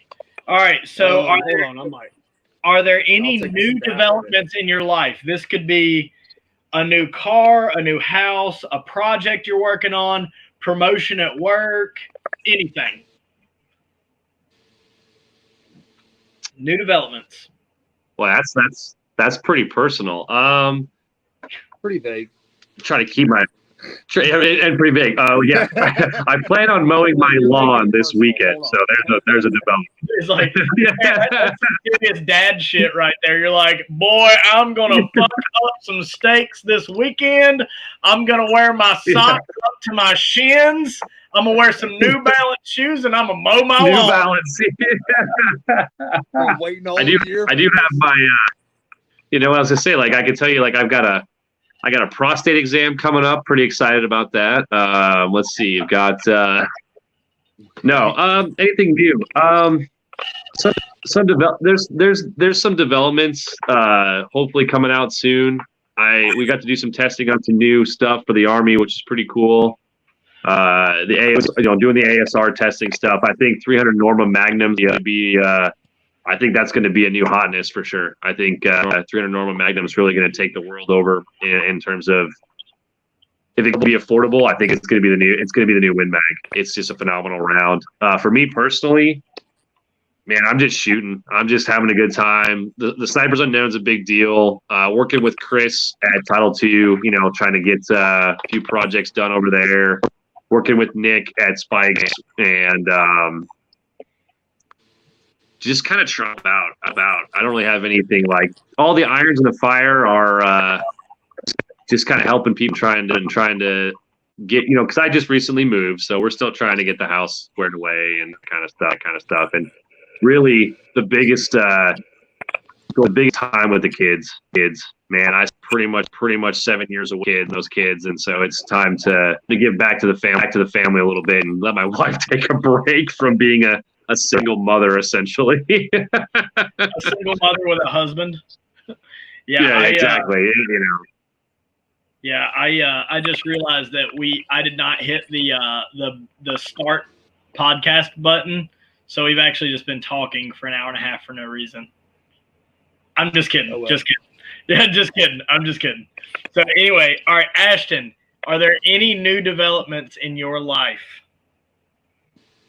This can be a promotion at work. It can be, a new girlfriend, a new boyfriend. Don't cut me off again.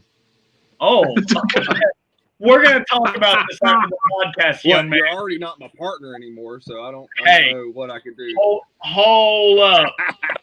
Yeah, there's the new development.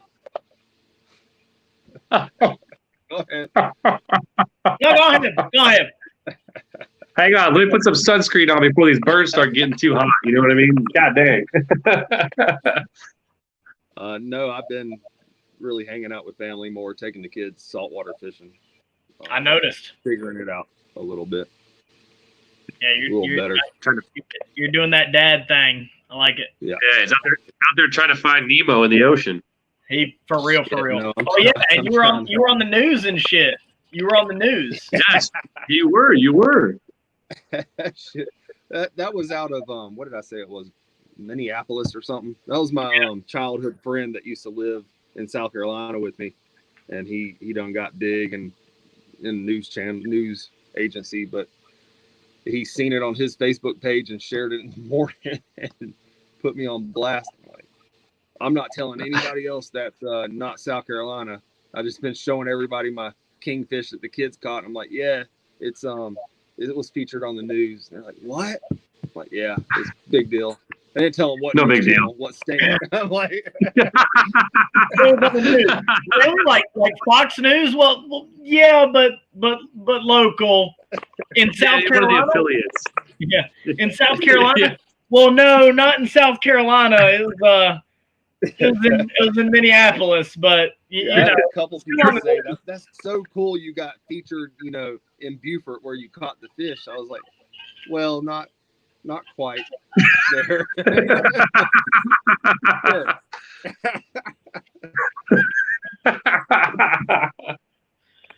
That's amazing. all right. So new developments for me. So everybody knows, moving on. Everybody knows I've been doing the whole 6mm cheetah thing and everything like that. Like I talk about it on every podcast now. Behind me is actually the 12-inch version of the 6mm cheetah. I'm running an SDN6 suppressor on it. I've got a 4-14. I've got the Title II lower. Just the thing is sick. Running that one, been playing with it, doing low development stuff and everything like that.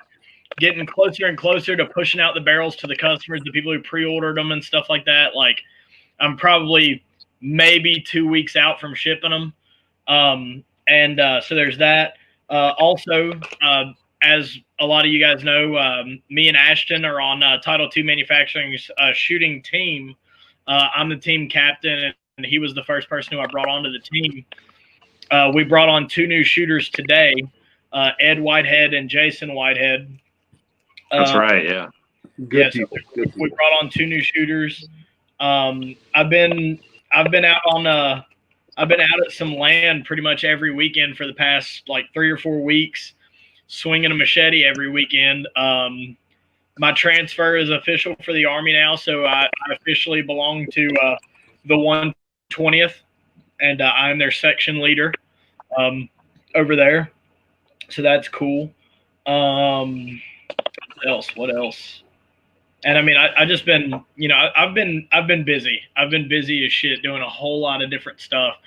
I had like a list of stuff I wanted to talk about, like all the new developments in my life. But then, the more I started thinking about it, the more my anxiety started to spike, because I was like, I'm not done with this. I'm not done with that. I'm halfway through this thing. And I'm just like, oh God, I don't even want to talk about it. Like, well, you need to back up to slinging the machete, because it's not like you were forced to do that. You were doing that for fun in the humidity of North Carolina. Oh my God, bro. It's been like, no, it's insane. It's been like 100 and something degrees. I love it. I'm buying more sharp shit. I'm like, yeah. Why? It's been like 1 billion degrees and like 1,000,000% humidity. And I'm out here like swinging a machete until I'm about to pass out. And then I'll go over to the creek and I'll fucking like lay down in the creek and just like, oh, life. Like I just like see my life bar like rejuvenating and shit. It's just like I'm doing it to help a friend.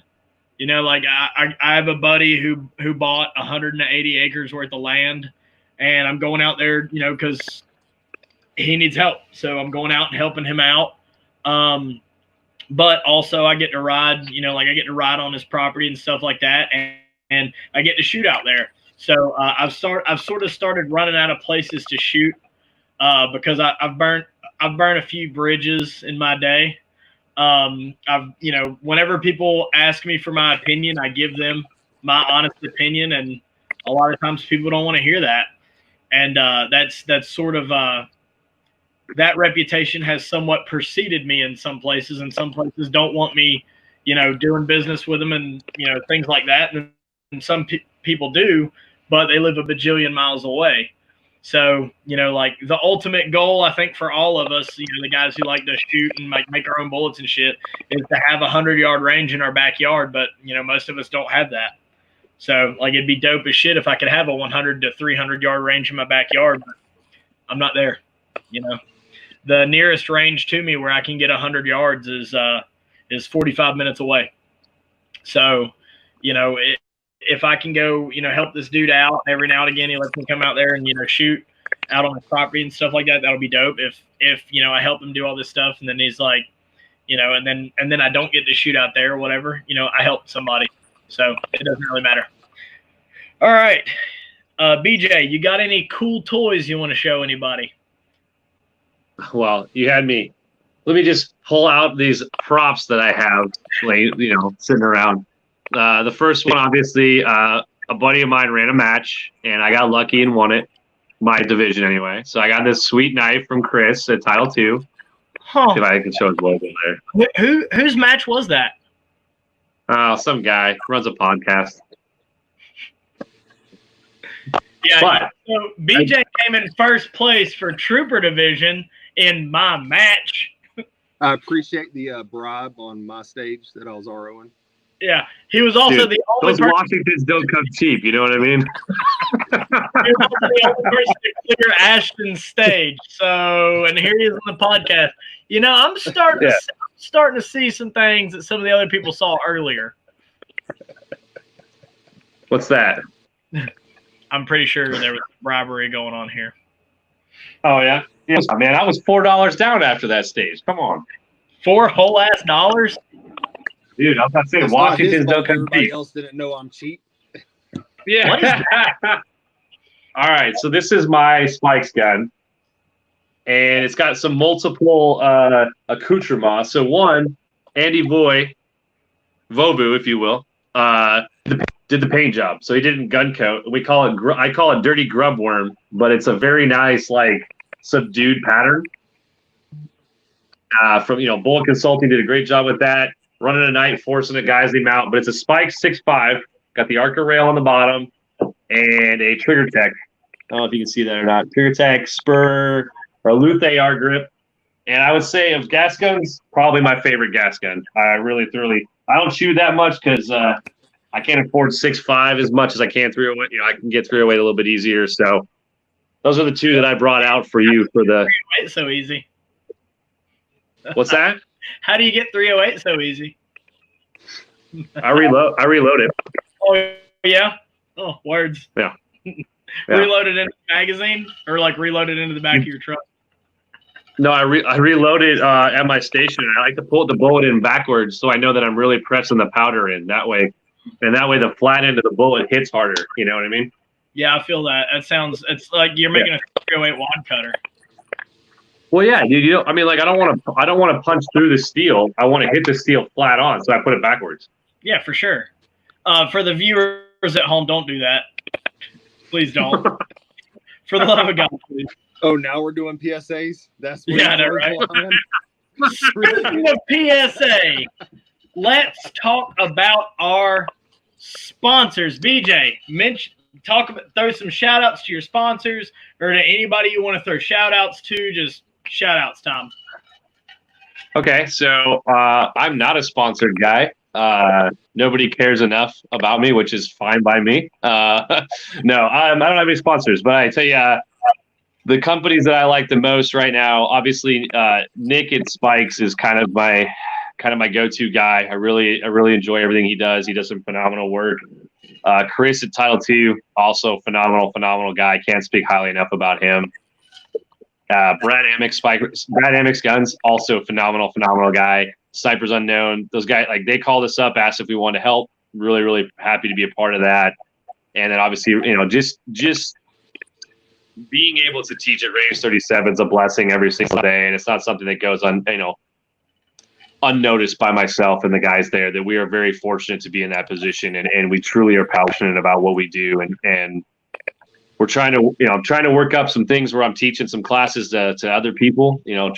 I'll selfishly plug myself. Like we're trying to set up a little bit of a civilian shooting courses and some law enforcement stuff to help those guys out, because I don't think that I think there's plenty of great knowledge being pushed around there. I just think it's not always easy to find. So just giving guys another avenue of trying to find some information. So that's about it. Kind of a pretty bland shooter. I don't think so. I think you're pretty phenomenal. That's why we're partners this weekend. All right, Ashton, go ahead. Talk about your sponsors. Not plural, just one and only. Okay, well, anybody want to throw a shout out to? Just anybody want to throw a shout out to? No, hey, he's got one on me. That's pretty good. Just one. And like I've said in other podcasts, I kind of dabbled in the sponsor thing, and not to knock guys that are sponsored, but for me, it felt like a job, not a hobby when I was shooting. So I shunned it all. And I even shunned it when Cameron tried to pull me on, until Chris came up and said, "We're not like that. I heard what you said about it. I agree." We're more of a family. Let's shoot. Super great guy. Yeah, phenomenal. So who's your sponsor? I already said at the beginning, but you tried to cut me off. It's Title II. Okay, I was just making sure you say it loud and proud. You know.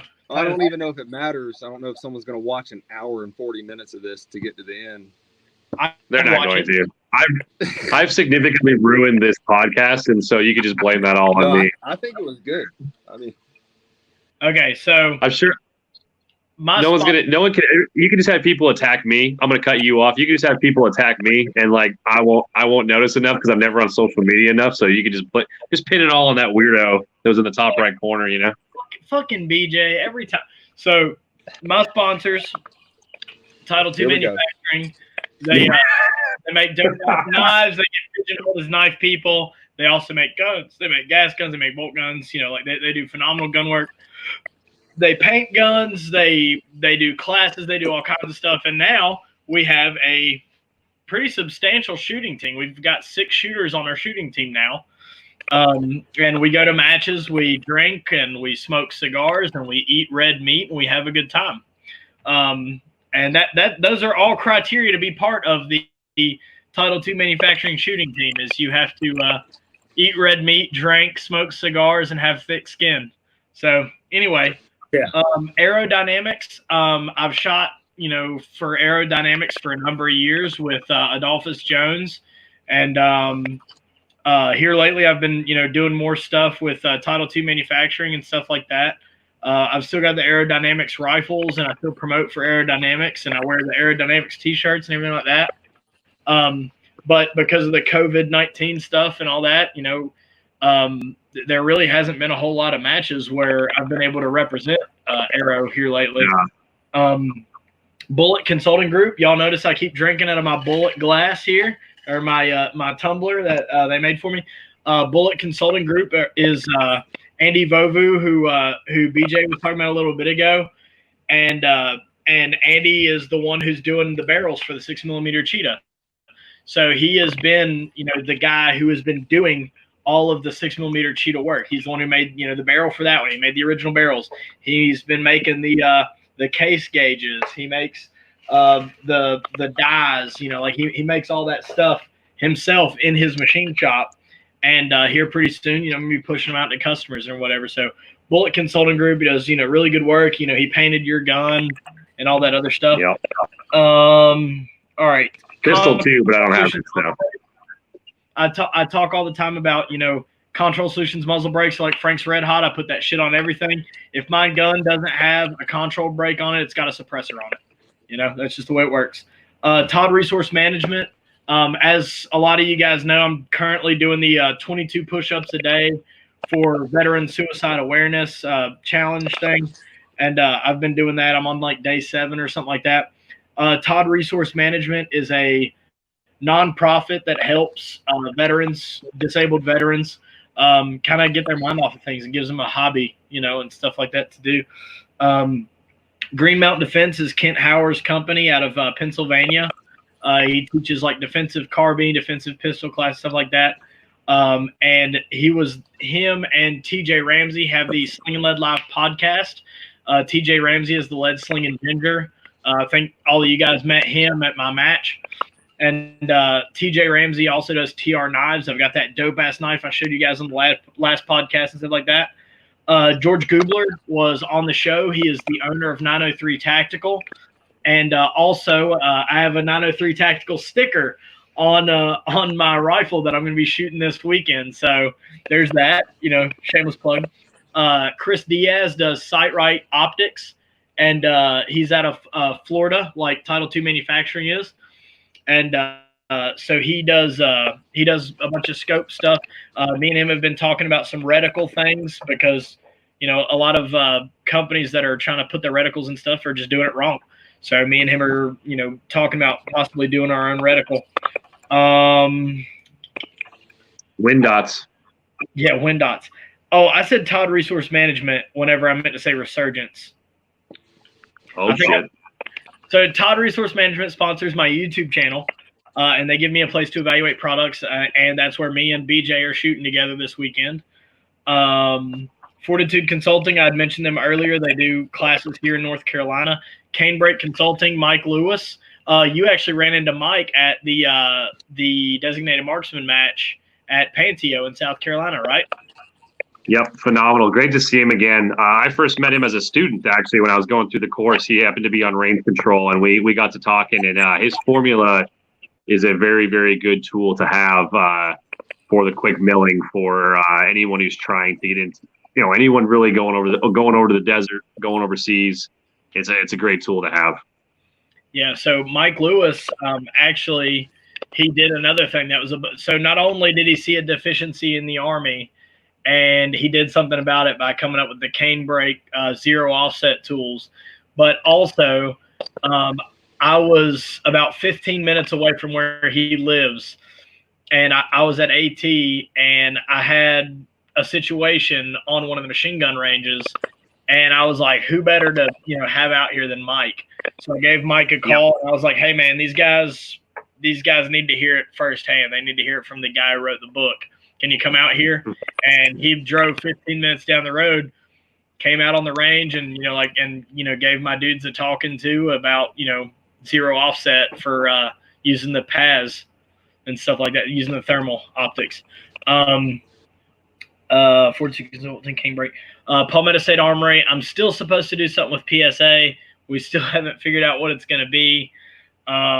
Criterion barrels. Those are the kind of barrels that I use in my cheetah builds and stuff like that.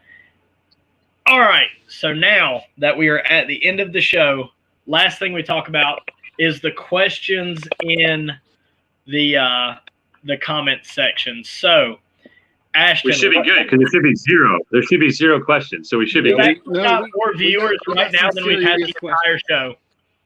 We got some because they're all done with it. They're so sick of us talking. First question: boxers or briefs? That was a question. Oh man, I'm definitely a spandex. Like, all right, let's go off on another tangent. Yeah, no. You ready for this? He's like, well, from a tactical standpoint, if you're in the desert, And another thing. No, spandex boxers. Spandex. I got to have a little bit of flex. Yeah. It's got to be mobile and agile and lethal and whatnot. You never know when you got to run up a mountain. You know what I mean? Oh, don't do this to me. All right, what's next? AJ James asked, have y'all seen the 2A Armament XLR 20 and 6.5 Creedmoor? No. The 6.85 pound AR-10. I mean, it sounds phenomenal. I haven't seen it personally, but that doesn't mean it's not a bad product. I haven't seen it. No. Yeah, I couldn't tell you. I mean, Chris at Title 2 saying hey. And Chris said hey. Oh, hi, Chris. Hey, Chris. And he said y'all better win this weekend. Chris said we better win this weekend. He said Chris y'all better win this weekend. Don't even worry about Chris, BJ Undercoupler. Yeah. Don't you pin that on me, man. The way you are, I'm putting my Peltors on off the whole time so I can't hear you. So that way I just can stay in my own little world, you know? That might work. Communicate very well. We actually talked about the 300 Norma earlier, Chris.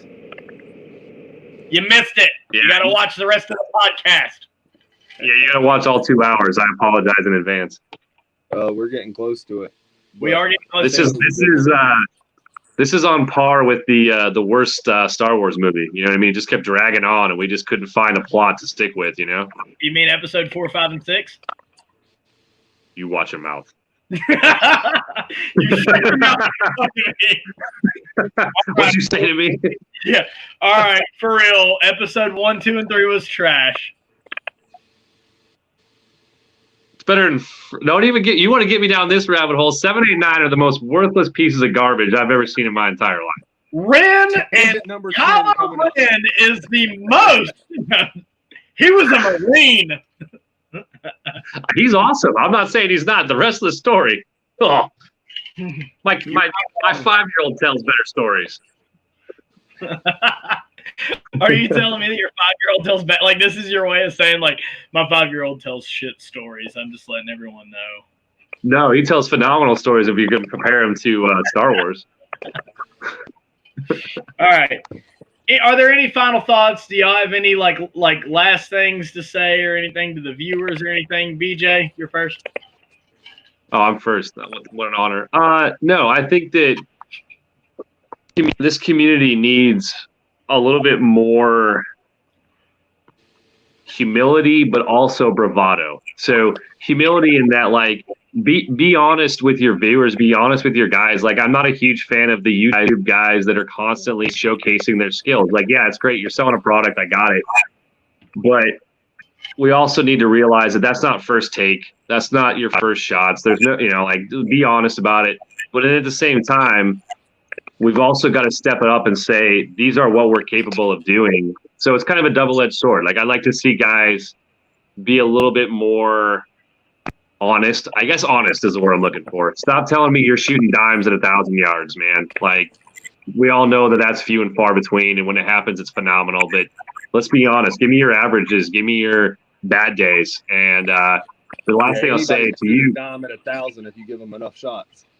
Exactly. You know what I mean? Like, I can print my best shots and show you how cool I am, but I'm more honest to tell you about how I'm more going to tell you about my failures, because I'm going to learn more from that. And then, like I said, the last thing I'll say to you, Cam, is I really appreciate the opportunity. I know I was definitely your bottom choice, and I apologize for not being as cool as the others. But what you're doing is great. I think not enough people are having candid conversations about just shooting in general, but also the fact that, like, guys kind of put that persona on that they are hardcore killers. And I think at the end of the day, we're all just people just doing a job. So I appreciate the opportunity to come on here and just be a regular guy. So I do, and which is I've always it's just what I want to be. Just a regular guy with a gun. This is so goddamn sweet. Okay, so just so you know, because I know you said that you were my last pick. That is not the case. Yes, yes, Dan was supposed to come on the show tonight, but you were the next one on the list to be on the podcast. You were supposed to be on in like 2 or 3 weeks. But since, Dan had something come up, you were my second pick this week. You were my sloppy seconds pick. I made it very clear that you were not my first choice for this week, but that was just me fucking with you. Like, I absolutely wanted you on this show. Like, you wouldn't have been on this show if I didn't want you here. And Dan's going to be a great guest. Dan's phenomenal. Really, honestly, and truly, to me, you are a hero. And I know you're like, yeah. Thank me for my service. I appreciate you sucking me off at the end of the show and shit. No, like, yeah, just bring in and like you being like such a humble dude and shit like that. Like, I know this is all like, this is shit you don't want to hear right now. Maybe have a couple more drinks or something. But like, my drink is empty. Yeah, you're such a humble dude. You're so knowledgeable about the subject, the sport. You're knowledgeable to a level that you teach it to other people, and that's what there are more than 5 pieces of Army doctrine that say that your job as an NCO is to teach, is to be an instructor. Your job is to pass on knowledge to the future generations. Currently, what you're doing, you're teaching some of the best snipers in the world, and you're the one who's teaching them. So that means something right there in itself. I've seen you shoot. I know you shoot extremely well. You came in first place in my match. You shoot other people's matches. You shoot really well. I'm super don't get me wrong. Ashton's an okay shooter too, but I'm really stoked that I get to shoot a match with you, because I know this is probably going to be the only opportunity that I get to shoot with you or whatever. And and I'm looking forward to it this weekend and shit. But you're super humble. You're not gonna say that you're this awesome dude, that you're a badass and all this other stuff. But to me, you are. To me, you are like top tier people. Not just in the combat athlete aspect of it, and the killing machine stuff or whatever. You're just a good person. You're good people in general, and I love you to death. I really appreciate you coming onto the show. Ashton, do you have any final thoughts? No. Just wow, really? Really, you just thank you for just being follow up like I mean, no fucking comment. Appreciate that, Ashton. No. 2 hours in, I'm tired. I feel you, man. I feel you. I know you gotta go to work. Wait. No, you don't. You don't even have to work tomorrow. I don't want to hear nothing. I gotta be up at fucking 6 a.m. and I gotta be on 85 heading to fucking work. I don't want to hear it. All right. He doesn't want to hear it. All right. Anyway, can do. All right. So you guys be cool. I appreciate you guys watching. I appreciate you guys supporting the channel. I really appreciate you coming on the show, BJ. Ashton, as always, Absolutely. I love you. You're my best friend. Thank you for being my co-host and putting up with my shit. And we are about to be